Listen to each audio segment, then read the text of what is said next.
We are inching ever so close to our goal of 1,500 subscribers. Remember, if you subscribe to the channel, you have a chance to win a signed piece of Texas Tech memorabilia. So if you haven't already, and I know 78% of y'all that watch these videos haven't subscribed, be sure to hit that subscribe button to stay in the know on Texas Tech athletics all year long right here on the Back to 12 podcast channel. Hey, how's it going, everybody? I am RC Maxfield, here to talk about the latest news in Texas Tech football and some good news on Texas Tech men's basketball recruiting front, potentially. But let's start out with football. As this week, you thought it couldn't get any better? Wrong. It definitely could, as Texas Tech secured Drae McGuire for a 6-year contract. Texas Tech dominated the Ole Miss Rebels down in Houston in the Texas Bowl, and they just added arguably the fastest guy in the transfer portal to their offense next season. Yes, they just added officially,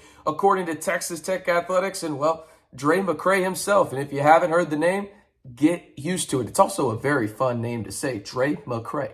Anyway, he's one of the fastest wide receivers in the country, and you could think two guys on the Texas Tech coaching staff that have, well, a prior relationship with Drae at Austin Peay. Yes, the Austin Peay wide receiver has committed to play at Texas Tech, and he said his relationship with Kirk Bryant, you may know him from The Bachelorette, and also tight ends coach Josh Cochran, who both were on the 2021 Austin Peay staff, obviously left for Texas Tech. But you think about the kind of production that they are getting in wide receiver Drae McCray from Austin Peay. He's electric. And it's not a hyperbole to say he might be the fastest guy in the transfer portal this year. He runs a high 4.2, low 4.3.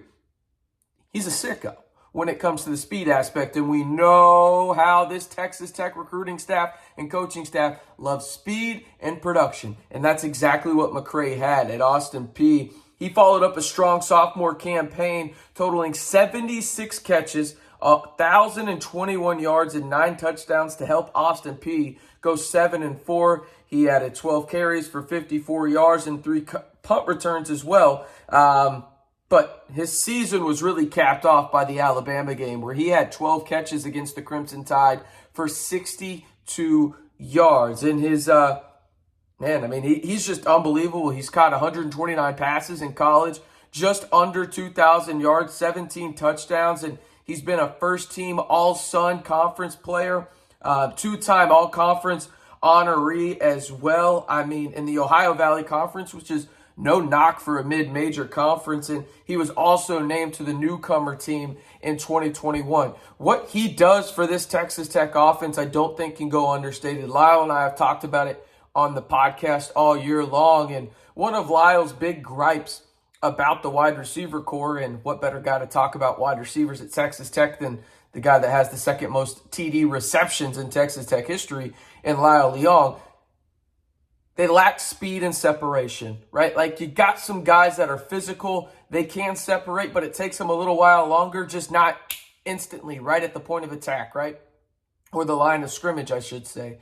Drae McCray has that. He's a guy that can beat you down the field. He's a guy that's just an absolute menace when it comes to run after the catch, yards after the catch. Who doesn't love a good yak percentage? If you know, you know. But I think when you look at what this does, it allows guys to go and really have a little bit more space, because defenses are going to have to adjust to the kind of speed that he brings to the field. He's going to be one of the fastest players in the Big 12 next year, right? The guys that come to mind in terms of speed off the top of my head that are returning to the conference, you got Xavier Worthy, really fast guy down at Texas. You got JoJo Earl, who transferred in from Alabama. He'll go to TCU. There's some others as well that I'm obviously forgetting, but those are kind of the guys that pop into my head. McCray is going to be in that class of speed, and he's going to be used in a multitude of ways. I would not be surprised if he's used on kick return. I would not be surprised if he's used on punt return at times as well. But he is going to be that guy out of the slot and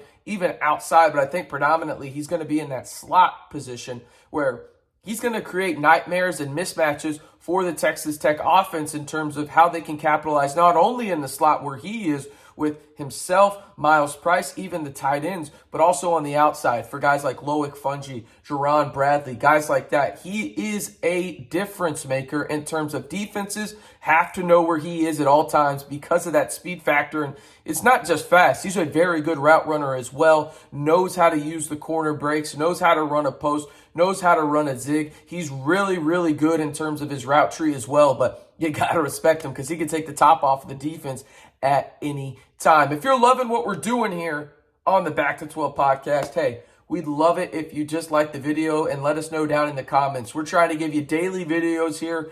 Lyle and I are giving you a weekly podcast. We'll have one out shortly after the new year, recapping Texas Tech football. But hey, I'm loving giving you guys daily videos and interacting with each and every one of you. A like goes a long way, and just let us know down in the comments if there's anything we can improve on. I know there's one hater down there that says I should shave more. Well, I'm too lazy, so I am not going to shave every day. I apologize if I look like a prepubescent boy, but here we are.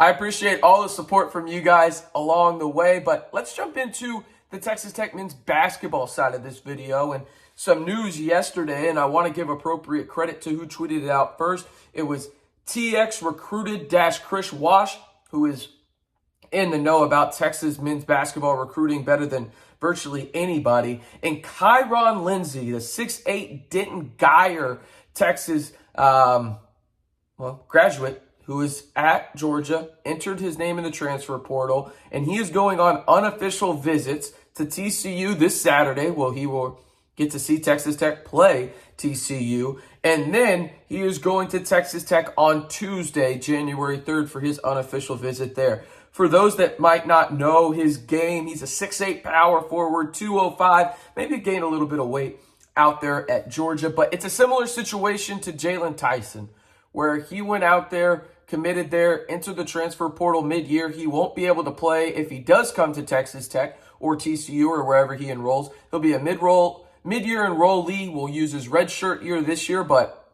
this guy's a true difference maker when it comes down to it, and Texas Tech is firmly in the mix here. He's the kind of guy where, in terms of his game, he kind of reminds me of a hybrid Jalen Tyson and Kevin Obanor. He's got the height of Kevin Obanor, but it's got more of the skill set of Jalen Tyson. He can go out on the perimeter. He can put the ball on the ground and dribble. You know, he's really good off the bounce, can go to the rim, has a wide range of moves, but he can also play with his back to the basket as well. Really, really good player, and he's a former top 100 player in the class of 2021, I believe, 2022, excuse me.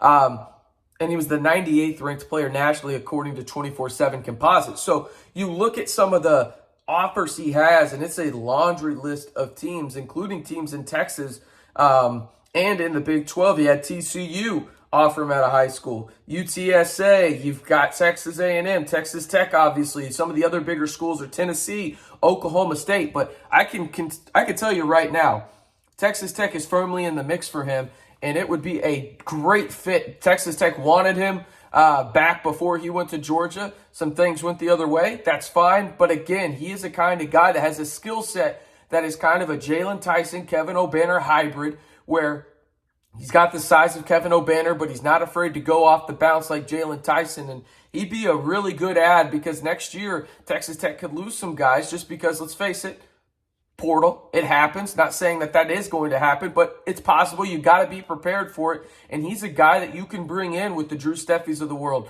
the Jason Jacksons in your freshman recruiting class, and he can be a guy that comes in here as a redshirt freshman and is a key contributor early on for Texas Tech if he does in fact go the Red Raider way. Again, I am RC Maxfield. Thank you for tuning in to the Back to 12 podcast. We're just about 45 subscribers away from 1,500, and if you listen to the beginning of the video, you know what that means. So be sure to hit that subscribe button to stay in the know on Texas Tech athletics all year long right here on the Back to 12 podcast channel.